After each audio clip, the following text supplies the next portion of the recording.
নির্বাচন কমিশনের সময়সীমা, বিধিবিধান এবং জাতীয় পার্টির মতো একটি বৃহৎ জনগণ নির্ভর রাজনৈতিক সংগঠনের নেতৃত্ব শূন্য বাস্তবিক থাকা কোনোভাবে দেশের গণতান্ত্রিক অগ্রযাত্রার পক্ষে সহায়ক নয়। এই বিবেচনায় দলীয় গঠনতন্ত্রে 20(2) খ ধারা অনুযায়ী যথাযথ সাংগঠনিক উদ্যোগ গ্রহণ করা হয়।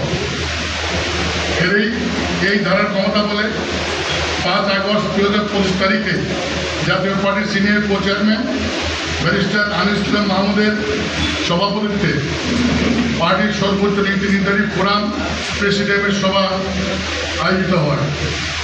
উক্ত সভায় সর্বসম্মতিক্রমে গৃহীত সিদ্ধান্তসমূহ: 1. দলকে সাংগঠনিক স্থবিরতা থেকে মুক্ত করে গণতন্ত্র, গঠনতন্ত্র এবং নেতৃত্বের ধারাবাহিকতা রক্ষায় অতি দ্রুত জাতীয় কাউন্সিলের অনুষ্ঠানের সিদ্ধান্ত গৃহীত হয়। নির্বাচন কমিশনের নির্ধারিত সময়ের মধ্যে জাতীয় কাউন্সিল সম্পন্ন করার বাধ্যবাধকতা এবং জাতীয় নির্বাচনের প্রস্তুতির জন্য রাজনৈতিক স্থিতিশীলতা রাখা জরুরি প্রয়োজন। উপরন্তু দলের সর্বস্তরের নেতা কর্মীদের মধ্যে যে আশাবাদ, উদ্দীপনা এবং পরিবর্তনের আকাঙ্ক্ষা জন্ম নিয়েছে তাকে বাস্তবায়নে এটি সময়োচিত আবশ্যক পদক্ষেপ।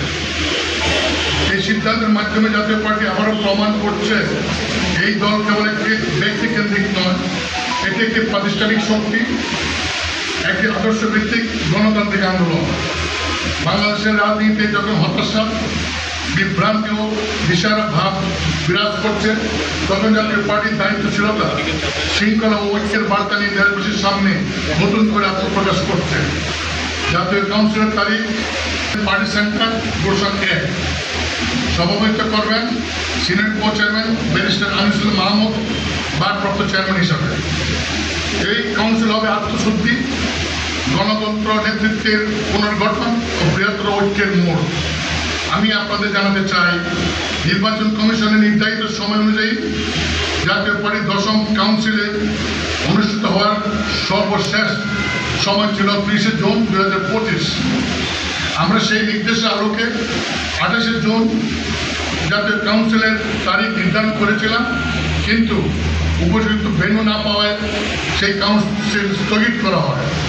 পরবর্তীতে নির্বাচন কমিশনের কাছে 2 মাসের সময় বৃদ্ধি চেয়ে আবেদন করা হয়, যা এখনো প্রক্রিয়াধীন। এই পরিস্থিতিতে গঠনতন্ত্র ও গণতান্ত্রিক চেতনার প্রতি শ্রদ্ধা রেখে সময়ের স্বল্পতা এবং রাজনৈতিক বাস্তবতা বিবেচনায় দ্রুততার সঙ্গে কাউন্সিল আয়োজনের সিদ্ধান্ত নেওয়া হয়। এই কাউন্সিলের মাধ্যমে আমরা আবারও দেখাতে চাই জাতীয় পার্টি কোনো ব্যক্তির উপর নির্ভরশীল নয়। জাতীয় পার্টি একটি আদর্শ, একটি আন্দোলন, একটি জনগণের শক্তি। আমরা গর্বের সঙ্গে জানাতে চাই, পল্লীবতী এরশাদ প্রেমী সকল নেতা কর্মী আজ ঐক্যবদ্ধভাবে এই ঐতিহাসিক কাউন্সিলের পক্ষে একত্রিত হয়েছেন।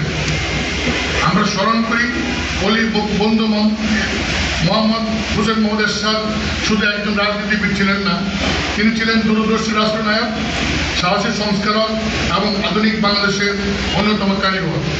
জাতীয় পার্টি তার হাতে গড়া দল, একটি সংগঠিত শক্তি, একটি উন্নয়নদর্শী রাজনৈতিক প্ল্যাটফর্ম।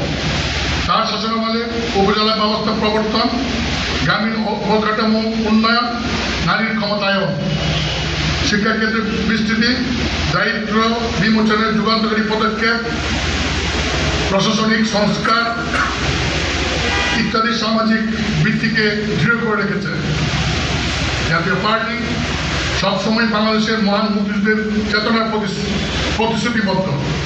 1971 সালে রক্তক্ষয়ী সংগ্রামের মাধ্যমে অর্জিত স্বাধীনতা, গণতন্ত্র, সমতা ও ন্যায় বিচারের আদর্শ, জাতীয় পার্টি সেই আদর্শকে বুকে ধারণ করে রাষ্ট্র গঠনে অংশ নিতে চায়। জাতীয় পার্টি আজ তারই স্বপ্নের বাংলাদেশের বাস্তবায়নে নতুন পথে, নতুন নেতৃত্ব, নতুন গতি এবং জনগণের নতুন প্রত্যাশা নিয়ে এগিয়ে যাচ্ছে। আমরা এমন এক সময়ে দাঁড়িয়ে আছি তখন দেশের মানুষ 2024 সালে ছাত্র জনতার অভ্যুত্থানে যে সাহস, যে সংগ্রাম, যে ত্যাগ তিতিক্ষা, যে পরিবর্তনের প্রত্যাশা করেছিল, সে আশাকে বাস্তবায়িত রূপ দিতে জাতীয় পার্টি নতুন অভিযাত্রায় নেমেছে। এই কাউন্সিল হবে তৃণমূল কর্মীদের জাগরণের দিন, প্রবীণ নেতৃত্বের সম্মেলন, ভবিষ্যৎ বাংলাদেশ বিনির্মাণের নতুন রূপরেখা। এই কাউন্সিল শুধু একটি আনুষ্ঠানিকতা নয়, এটি আমাদের নতুন শপথের দিন। নতুন বাংলাদেশ গর্ব করা, নতুন করে আমরা শপথ নেব। জাতীয় পার্টি এগিয়ে যাচ্ছে ঐক্যের শক্তি।